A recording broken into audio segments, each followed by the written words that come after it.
Olá, eu sou o Cristiano Caporici e começa agora o Pesquisa e Ação, um programa que leva até você o conhecimento produzido nas universidades. Você confere os assuntos mais importantes, resultados de pesquisas de estudantes e professores. Esse programa é produzido pelos alunos do 4º ano de jornalismo da Universidade São Judas Tadeu. Jornalismo ambiental. Mudanças climáticas, fontes de energias limpas, acidentes nucleares e outros temas são assuntos recorrentes da mídia atualmente. Muito se ouve sobre a devastação da Amazônia ou sobre o lixo eletrônico. Mas será que a imprensa sabe abordar corretamente cada um desses assuntos? É comum ver nos telejornais notícias sobre agricultura e ameaça à biodiversidade, mas raramente um programa concentra sua atenção somente nas questões ambientais. Após o acidente nuclear no Japão, por exemplo, em 2011, provocado por um tsunami, discussões sobre a questão ambiental foram frequentes por um período, nos canais de TV aberta e fechada, mas logo desapareceram das telas. Para falar sobre as relações entre comunicação, jornalismo e meio ambiente, está aqui em nosso estúdio o Wilson Bueno. Ele é jornalista, professor de pós-graduação em comunicação social, mestre e doutor pela USP. Também se especializou em jornalismo científico e comunicação rural. O Wilson é autor do livro Comunicação, Jornalismo e Meio Ambiente, Teoria e Pesquisa, e de diversos artigos sobre o jornalismo e o meio ambiente. Tudo bem, professor? Seja muito bem-vindo ao nosso programa. Tudo bem, a minha satisfação é enorme estar aqui no Pesquisa e Ação e espero contribuir para o debate sobre a cobertura do jornalismo ambiental no Brasil. Bom, professor, conforme a sua pesquisa para esse livro, como se dá essa relação entre a comunicação, o jornalismo e o meio ambiente? Na verdade, isso é uma relação antiga, né? E desde que conhecemos, a gente está inserido num contexto em que a relação com o meio ambiente, no sentido mais amplo, é fundamental. Na prática, o jornalismo acabou chegando um pouco depois. O jornalismo em si é uma atividade um pouco mais recente do ponto de vista da cobertura especializada em meio ambiente. E essa relação é uma relação que se manifesta a partir de uma série de circunstâncias, né? O interesse comercial, o interesse político, as questões ambientais propriamente ditas, etc. É uma área em que essa relação se manifesta de maneira inter e multidisciplinar. E essa relação da imprensa com o jornalismo ambiental, a cobertura ela é ampla o suficiente pela grandiosidade do assunto? Não, não é ampla e, na verdade, ela tem sido marcada por uma série de equívocos, né? Você, na apresentação, já colocou algum deles, né? Que é essa fragmentação da cobertura. Ela não acontece com permanência. Ela fica à mercê de alguns fatos espetaculares, como, por exemplo, o tsunami, como, por exemplo, os próprios acidentes nucleares, afrontas à biodiversidade, desmatamento, etc., etc. No fundo, o meio ambiente, como acontece no jornalismo em geral, acaba merecendo atenção só quando fatos espetaculares acontecem. O jornalista especializado em jornalismo ambiental, em loco, ele enfrenta alguma dificuldade específica na cobertura? Sim, enfrenta bastante. Assim como os ambientalistas que andam morrendo no Pará e em Rondônia, os jornalistas ambientais sofrem pressões insuportáveis em algumas situações. Por quê? Porque, na verdade, a cobertura ambiental acaba trabalhando algumas questões que são controversas, algumas questões que envolvem interesses contrariados e assim por diante.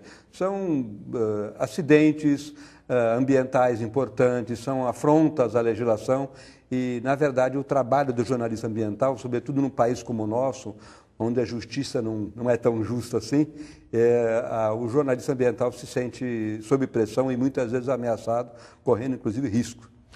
Entre a classe jornalística, existe algum preconceito com os jornalistas que fazem esse tipo de cobertura? Não, não há nenhum preconceito. Eu diria até que há uma certa glamorização do jornalismo ambiental quando ele é trabalhado a partir dessas situações desfavoráveis. Por exemplo, no norte brasileiro, em regiões inóspitas, onde o jornalista fica à mercê de interesses importantes e pode sofrer esse tipo de pressão. O que acontece, na verdade, é que nós não temos ainda um grupo de jornalistas ambientais, um universo de profissionais nessa área que possam dar conta da dimensão do país e do número de veículos jornalísticos que nós temos. Certo. As entidades, as fontes, os entrevistados, eles estão preparados para falar com os jornalistas sobre os problemas ambientais, sobre as possibilidades de um tratamento para o nosso meio ambiente, ou ainda existe um despreparo por parte da fonte? No jornalismo especializado, o científico, de saúde, o ambiental em particular, sempre há um problema não apenas do conhecimento em si, mas do problema de como trabalhar essa questão junto a um público que é considerado leigo. Eu diria, eu não gosto muito da expressão, a tradução do termo especializado, né? Essa decodificação do discurso científico não é fácil para a maioria dos cientistas e pesquisadores. E esse é um problema que não está localizado só no jornalismo ambiental, mas no jornalismo especializado como um todo. Mas eu diria que também falta, muitas vezes, essa capacitação do profissional, do jornalista, do divulgador, na interação com essa fonte. Muitas vezes o que peca mais é a falta de interação. Às vezes o desconhecimento do próprio jornalista dos termos e muitas vezes a falta de consciência da fonte especializada de que aquele que está no outro lado do balcão, o leitor, o rádio ouvinte, o telespectador ou o internauta, não é um cidadão que tenha uma alfabetização nessa área ambiental bastante acentuada. Portanto, é preciso simplificar o processo.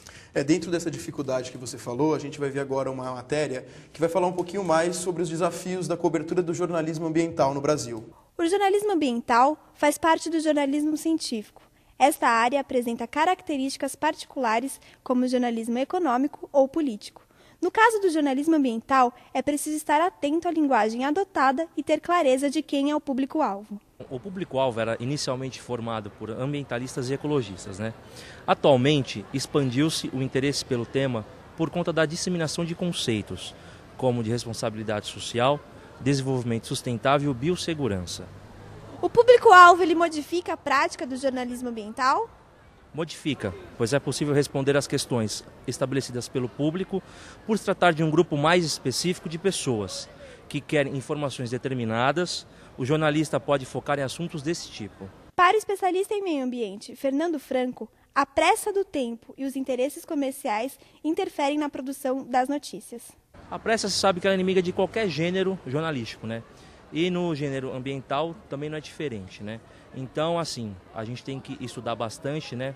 Verificar, averiguar todos os fatos para não passar nenhum tipo de informação equivocada sobre o tema, né? Porque se às vezes você acaba omitindo algum tipo de informação, né? Você pode até acabar gerando um caos, né? Algo grave, né? Então, na parte do ambientalismo também é muito importante que se verifique todos os fatos antes da gente passar qualquer tipo de notícia que vá causar um grande transtorno, assim, podemos dizer. Como vimos na reportagem, o jornalismo ambiental sofre algumas dificuldades no Brasil. Mas esse não é o único desafio. Sabemos que a audiência direciona boa parte da programação de televisão no nosso país. Wilson, você acredita que os programas com foco no meio ambiente também sofrem essa pressão? Eu diria que sofre uma pressão que é ainda maior, que é a pressão do suporte comercial, dos interesses. Não é incomum que programas e mídias ambientais sejam patrocinadas ou apoiadas por empresas reconhecidamente predadoras, portanto agressivas ao meio ambiente. Muitas vezes utilizam esse espaço como forma de limpar a sua imagem, praticando o que a gente chama de marketing verde, tentativa de aparecer bem na fita junto a públicos especializados e à opinião pública de maneira geral. Então, há dois problemas. O problema da relação com a audiência, né?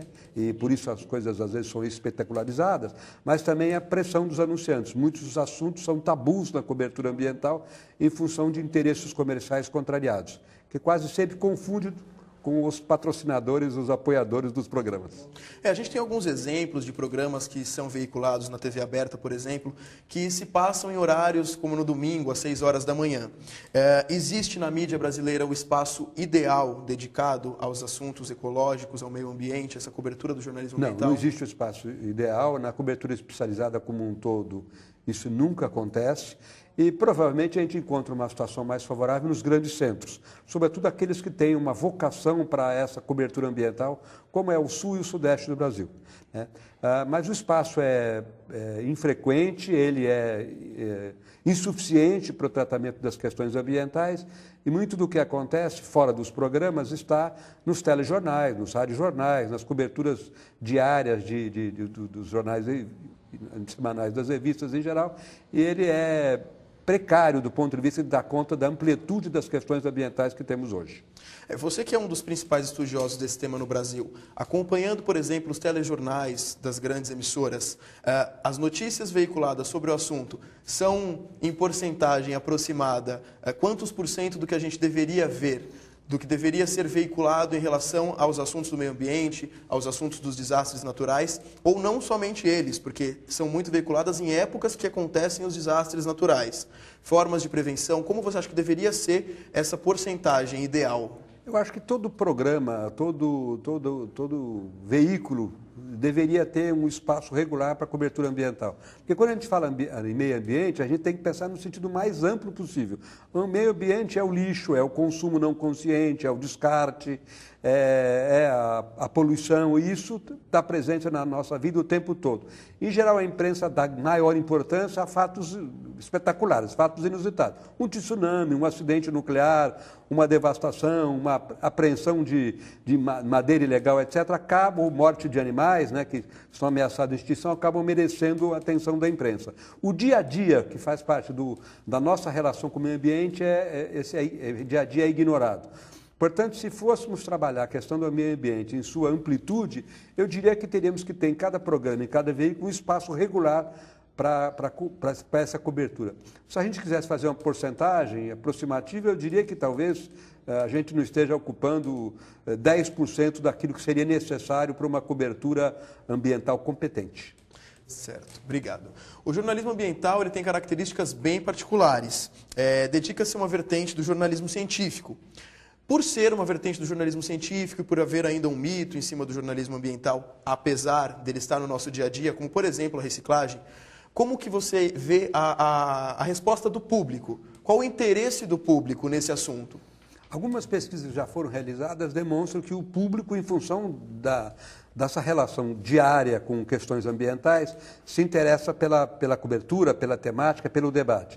O problema é que a imprensa também tem os seus atributos, o seu sistema de produção, e ela fica muito à mercê dessa cobertura, vamos imaginar, mais espetacularizada. Porque, no fundo, em cada programa, em cada veículo, a cobertura ambiental tem que competir com a cobertura econômica, de esporte, de polícia, etc. E, muitas vezes, nessa comparação e nesse jogo, ela acaba levando desvantagem. Então, ela acaba aparecendo mesmo só em fatos que são mais bombásticos, mais espetaculares.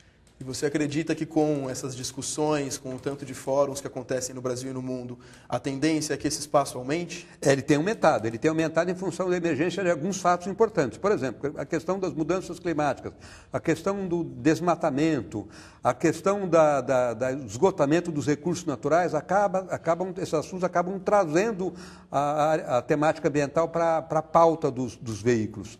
E isso tem acontecido cada vez com mais intensidade. Além disso, reuniões governamentais ou reuniões internacionais que tratam do tema acabam fazendo com que essa cobertura se intensifique. Eu diria que tem aumentado bastante, se a gente comparar, por exemplo, com uma década atrás.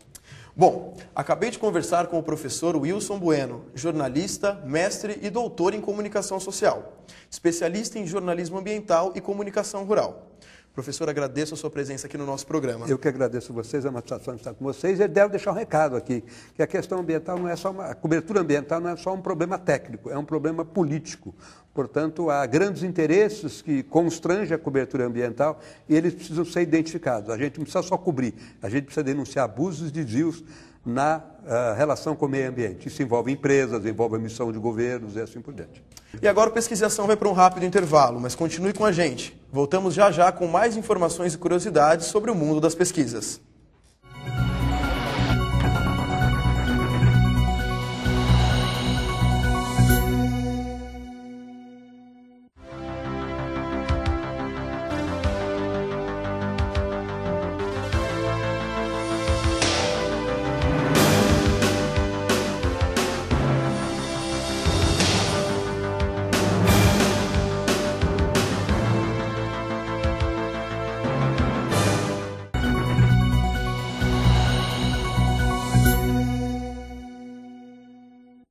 Sustentabilidade é um tema em ascensão atualmente, mas quais seriam os recursos que poderíamos economizar e reutilizar em construções civis no que está diretamente relacionado aos canteiros de obras?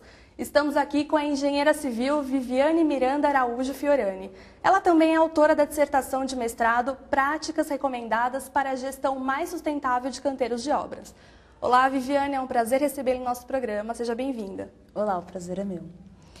Viviane, em sua tese é abordado o tema meio ambiente através de um foco diferente, a gestão de canteiros de obras em edifícios. Como você define os impactos ambientais mais comuns causados em uma obra? Bem, o problema das obras, em geral, os maiores problemas são dois. O consumo de recursos, que é muito alto. A construção civil é uma das atividades que mais consomem recursos no mundo todo. E o outro grande problema também é a geração de resíduos. E a construção civil também no mundo todo é a maior responsável pela geração de resíduos, pelo maior volume de resíduos. Existem também outros problemas que são abordados na dissertação, como, por exemplo, o excesso de emissão de ruídos ou de poeira, ou também um problema conhecido que são a alteração dos tráfegos nas vias ao redor do canteiro, por exemplo, porque as pessoas colocam caçambas, chegam muitos caminhões e fazem filas e atrapalha toda a região. Então a gente aborda desde essa parte ambiental até esse incômodo nas vizinhanças. E um dos impactos envolvidos nesse processo é o gasto excessivo de recursos naturais nas obras. Como as construtoras podem diminuir esses gastos sem prejudicar a construção? Não é difícil reduzir esses gastos, tem várias formas. Então, uma delas, por exemplo, é você planejar bem sua obra, fazer um bom projeto. Então, as construtoras podem contratar um projeto de produção, que é um projeto que define o material exato que vai usar, os instrumentos, e com isso ela evita ter que refazer, às vezes, a parte da sua obra, uma atividade. Porque acontece muito, você faz uma parede que está errada, aí você tem que demolir a parede toda e refazer. Então, por exemplo, uma coisa que você pode fazer é contratar esse projeto. Você citou esses materiais. Existem materiais especialmente criados para diminuir os problemas, como, por exemplo, a poluição do ar, que acontecem mesmo nas obras? Sim, existem tecnologias bastante interessantes que são usadas no Brasil, é muito fácil. São tecnologias usadas no Brasil. Então, por exemplo, você tem lixas que têm acoplados recipientes que aspiram o pó. Então, quando você começa a trabalhar, já automaticamente aspira o pó e vai para um lugar fechado, não emitindo a poeira para o meio ambiente. Ou também você pode usar malhas de poliéster em volta do edifício onde está ocorrendo o serviço para que a poeira não se espalhe. Mas o alto custo de uma obra sustentável é apontado pelas construtoras e pelos moradores como o principal fator para inviabilizar esse tipo de construção. Você concorda com isso? Não, eu não concordo. Existem ações que você pode fazer que não têm alto custo e também já ajuda a melhorar a sustentabilidade do seu canteiro. Então, por exemplo, quando a pessoa remove uma edificação ou uma árvore, fica exposto o solo ali embaixo. E esse solo, que pode ser erodido, pode ser levado pelas chuvas e entupir as redes de drenagem. Então, é muito simples. Você pode colocar uma lona por cima do solo e já protege, já diminui esse problema. Outro exemplo é você planejar bem sua obra. Você faz um bom cronograma de obra que você evita fazer barulho nos horários mais incômodos. Por exemplo, antes das 8 da manhã, que as pessoas não sairão para trabalhar, ou no horário do almoço. Então, quer dizer, são ações super simples, que não custa nada e que você melhora, sim, a sua obra, a sustentabilidade do seu canteiro. E de que maneira os construtores podem elaborar um projeto arquitetônico ligado aos valores ambientais, melhorando a qualidade de vida dos moradores? Bom, os arquitetos eles podem incluir nos seus projetos melhorias na parte de ventilação, iluminação, termoacústica, que com isso você consegue economizar energia e melhora tanto a qualidade de vida como ajuda a economizar recursos e melhoria do meio ambiente. Um dos grandes problemas que acontecem nas construções são os restos de materiais esquecidos nas obras. Vamos acompanhar agora uma reportagem de Priscila Brito, que vai falar um pouco mais sobre esse assunto. Nos últimos anos, foram construídos mais de 5.000 empreendimentos residenciais na cidade de São Paulo. Mas a falta de cuidado com o acúmulo de restos de materiais deixados nos canteiros de obras é o que chama a atenção dos ambientalistas. Alguns desses materiais esquecidos diariamente, coisas simples como sobra de madeira, cola, cimento e tijolos, podem causar sérios problemas ao meio ambiente. A construção civil é o setor econômico que mais polui o meio ambiente. Ela é responsável por 50% do lixo produzido no município. E a Prefeitura de São Paulo gasta por ano cerca de 48 milhões de reais para tirar esses materiais das ruas. eles também são perigosos para a população, que se ele for descartado numa área residencial, que existem crianças brincando, é perigoso, que se uma criança cair ou um idoso, eles podem se machucar fisicamente, ou um animal ou também um morador de rua pode se contaminar pelos resíduos químicos deixados. Quais os impactos ambientais causados pelos materiais deixados em uma obra? Sem a conscientização e uma iniciativa ecologicamente correta por parte das empresas construtoras, diversos problemas podem ocorrer devido a esses materiais não utilizados. Entre eles, a disseminação de agentes transmissores de doenças, a poluição da paisagem urbana, além da ocupação de espaços públicos, prejudicando a circulação de pessoas no local. Os impactos são diversos. Vêm desde a poluição ambiental, que é aquele choque que a pessoa tem quando chega num ambiente aberto e encontra aquela quantidade de lixo, até a poluição ambiental, com a contaminação do solo ou a degradação do patrimônio. A degradação do solo, a poluição do solo seria a liberação de resíduos químicos que os materiais acabam soltando, como resíduos de chumbo, cola, solvente, que acaba penetrando no solo e alcançando os lençóis freáticos, contaminando a água da região. Outro fator importante é que o trabalhador tenha mais informações sobre os cuidados que devem ter com esses resíduos durante uma reforma ou obra. Para isso, algumas empresas de construção começam a investir, por exemplo, em treinamentos específicos para que os funcionários possam entender mais sobre o que fazer com esses restos de materiais. Primeiro, os trabalhadores eles podem fazer a triagem dos materiais, separando eles por tipo. Por exemplo, eles podem separar a madeira num cesto diferente do tijolo, num cesto diferente das pedras, que são as britas, né? Que aí eles podem levar esses materiais separados para uma recicladora, que vai transformar num produto final reciclado, podendo ser reutilizado por outra obra ou para outro tipo de trabalho. Viviane, em sua pesquisa são citadas as condições de trabalhos encontradas em canteiros de obras.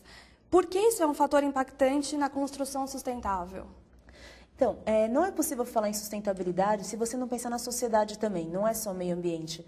Sustentabilidade, a gente fala que é a sociedade, a economia e o meio ambiente. Então, se você não der condições dignas para o trabalhador, sua obra não é sustentável. Então, por exemplo, eu já vi uma obra no qual o pessoal fazia tudo mais sustentável, material, todos corretos, reciclados, mas quando eu cheguei, o trabalhador estava comendo no meio-fio, na calçada, estava almoçando. Então, isso é uma condição digna. Não pode dizer que essa obra é sustentável se você não der condições dignas para o trabalhador. Outra questão também são as leis trabalhistas. Então, tem muitas empresas que ainda não obedecem às leis trabalhistas e isso, de fato, não é sustentável. O ideal seria que essas leis fossem obedecidas e que você assumisse corresponsabilidade com os empregadores. Como é o processo de conscientização das construtoras quanto aos cuidados para evitar as agressões ao meio ambiente? É um pouco complicado, porque o meio ambiente é um assunto bastante antigo, mas só agora as construtoras estão começando a pensar nisso, e só algumas também. Então, em geral, elas adotam ou o que está na lei ou que traz muitos benefícios para elas. Então, por exemplo, a questão da gestão dos resíduos, todas quase já fazem, porque é obrigatório por lei, pela resolução CONAMA. Por outro lado, também, elas também cuidam da questão da economia de recursos, porque elas vão estar comprando menos recursos e gastando menos dinheiro. Só que elas já não pensam em outras questões que não envolvam lucro direto para elas ou obrigatoriedade. Então, os trabalhadores, essa questão de condições mais dignas de trabalho, não são todas que obedecem ou que pensam nisso, e outros impactos como os barulhos ou a emissão de poeira. É necessário fazer algum trabalho de conscientização também com os operários? É o mais importante, uma das coisas mais importantes na obra, porque sem a colaboração deles é impossível que você consiga implantar suas ações. Então, existe um caso que eu fui numa obra em que tinha recipientes para colocar os resíduos em todos os andares do edifício, tudo, mas os trabalhadores não colocavam o resíduo no recipiente porque não tinham essa conscientização. Então, eles são os mais importantes para fazer a obra, as ações realmente serem efetivas na obra. Existe algum sistema de gestão que possa garantir à população construções ecologicamente corretas? Existe o sistema de gestão ISO 14000, que ajuda a ter essas construções mais corretas. Então, algumas empresas têm a ISO 14000, mas também tem outras coisas interessantes, são as certificações. Existe hoje no Brasil o Aqua, que é uma certificação brasileira, que ela dá diretrizes para você fazer essa obra mais sustentável e verifica se seu canteiro e seu empreendimento é mais sustentável. E também tem a certificação LEED, que é americana, mas é mais utilizada também no Brasil. Tem alguns edifícios, não é muito utilizada, tem alguns edifícios que tem o LEED e ela garante um monte de ações mais sustentáveis. Se a indústria da construção civil investisse mais em novas tecnologias, você acha que ajudaria a diminuir os principais problemas mundiais, que incluem escassez de recursos naturais, mudanças climáticas, crise social, contribuindo com um crescimento sustentável? Certamente, a indústria da construção é uma das que tem mais potencial para ajudar a resolver essas questões. Então, por exemplo, o IPCC tem um relatório no qual a indústria da construção é a que tem mais potencial para reduzir a emissão de gases de efeito estufa. E também, por ser a maior consumidora de recursos e a maior geradora de resíduos, ela também tem capacidade de, melhorando as suas tecnologias, ajudar na questão desses problemas. Assim como na parte social, que você tem muitos trabalhadores de baixíssima escolaridade e renda trabalhando, e você pode ajudar a melhorá-los nas condições de vida, e também fornecendo para a sociedade habitações melhores, com mais qualidade, mais duradouras. Bem, acabei de conversar com a engenheira civil Viviane Miranda Araújo Fiorani. Ela também é autora da dissertação de mestrado Práticas Recomendadas para a Gestão Mais Sustentável de Canteiros de Obra. Agradeço sua participação aqui no nosso programa, Viviane. Eu agradeço poder conversar com vocês sobre o tema. Bem, o Pesquisa e Ação fica por aqui. Um abraço e até a próxima.